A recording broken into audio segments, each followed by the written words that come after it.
भारतवर्ष के सभी हम लोग निवासी हैं, तो एक मूल होना चाहिए। जिस दिन यह समानता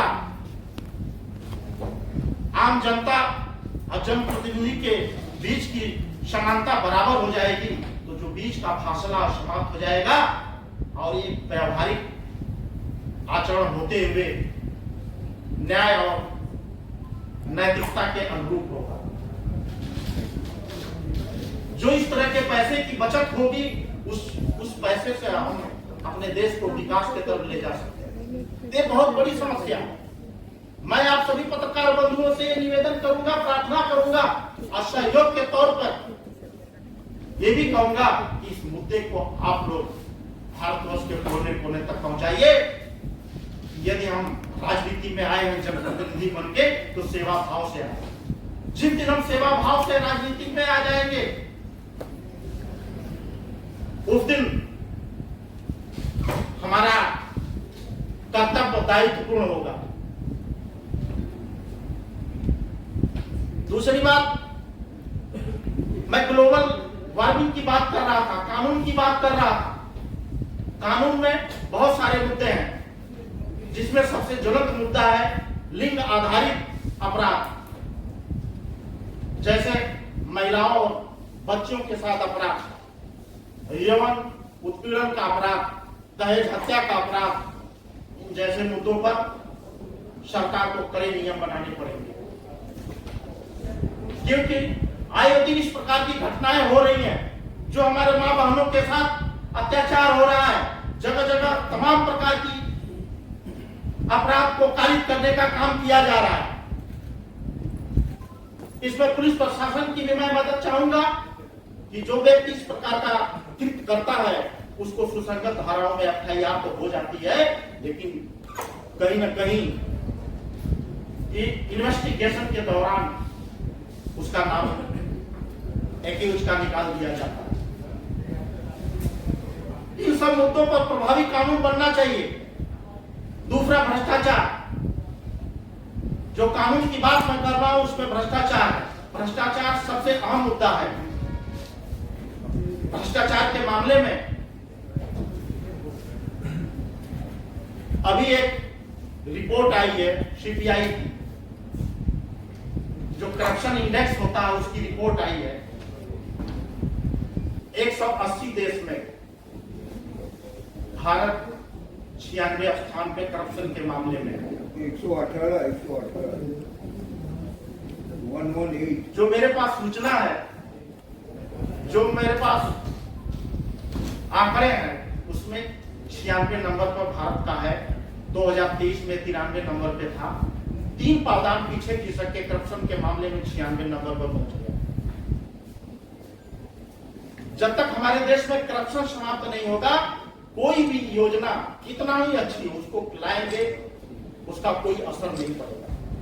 आए दिन आप देख रहे होंगे, आप दिल्ली जैसे जगह पर बैठे हुए हैं, तो आप लोग को पूरे हिंदुस्तान की नजर रहती है। आप आए दिन देखते होंगे भ्रष्टाचार का मामला कहां से कैसे आया, कितना हुआ। इस मुद्दे को आप लोग प्रमुखता से उठाइए। अगर ये मुद्दा समाप्त होगा, तो सारी नीतियां, जो भी जन कल्याणकारी योजनाएं सरकार द्वारा चलाई जा रही हैं, तभी जाके उनका सही प्रकार से संचालन हो पाएगा। और मैं बहुत कुछ नहीं कहते हुए थोड़ा सा आपको और बतलाना चाहूंगा कि देश आजाद होने से पहले हमारे देश पे, चाहे मुगल शासन रहा हो, ब्रिटिश शासन रहा हो, बहुत सारे ऐसे लोग हमारे देश के अंदर आए, भिन्न भिन्न जगहों पर आक्रमण किया। हमारे देश में लूटपाट की, कत्लेआम की, मां बहनों की इज्जत के साथ खिलवाड़ किए। तो ऐसे लोगों के नाम से कोई महिमा मंडन नहीं होना चाहिए। ऐसे लोगों के नाम से कोई कुर्स या मेला का आयोजन नहीं होना चाहिए। कुछ लोग हैं जो औरंगजेब बाबर को पूजते हैं, जिन्ना को आदर्श मानते हैं, लेकिन हम ऐसे सभी आक्रांताओं का विरोध करते हैं जो भारत को शिवालयों मंदिर को तोड़ने का काम किया, भारत के संस्कृति सभ्यता को नुकसान पहुंचाने का काम किया। अभी उत्तर प्रदेश गवर्नमेंट ने के प्रशासन ने एक अच्छी पहल की है। जो नेजा मेला का आयोजन होता था उस पर रोक लगाई गई है। हमारे उत्तर प्रदेश के बहराइच में नेजा मेला का ही एक दूसरा रूप उसी सलार गाजी का जेठ मेला के नाम से उसका हर साल मई महीने में 15 तारीख से आयोजित होता है, 1 महीने के लिए। तो मैं केंद्र सरकार से मांग करूंगा कि पूरे भारतवर्ष में जहां भी इस प्रकार के आक्रांताओं के नाम पे मेला का आयोजन किया जाता है उसको बंद कराया जाना अति आवश्यक है, क्योंकि जब हम एक रहेंगे तभी हमारा विकास होगा, हमारा उत्थान होगा, हमारा उत्कर्ष होगा। जब भी हम विभक्त हुए, जब भी हम बटे तो हमारा नुकसान होगा। ये इतिहास उठा के आप लोग देख लीजिए, जब भी हम बटे हैं, हम विभक्त हुए हैं, हमारा नुकसान हुआ है।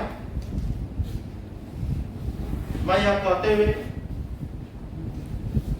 आज जो ये प्रेस कॉन्फ्रेंस यहाँ पर आप लोग के माध्यम से, आप लोग के सहयोग से आयोजित हुई है,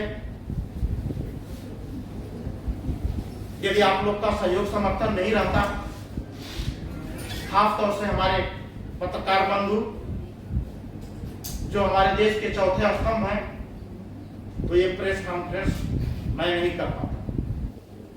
इसलिए आप लोग को, आप सभी भाइयों बहनों देवियों और सज्जनों का मैं हार्दिक आभार व्यक्त करता हूं और ये कहूंगा कि आइए हम सब मिलकर एक ऐसे भारत का निर्माण करें जहां पे इस देश के प्रत्येक व्यक्ति को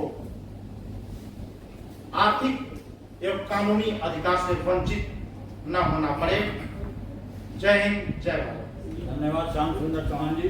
हमें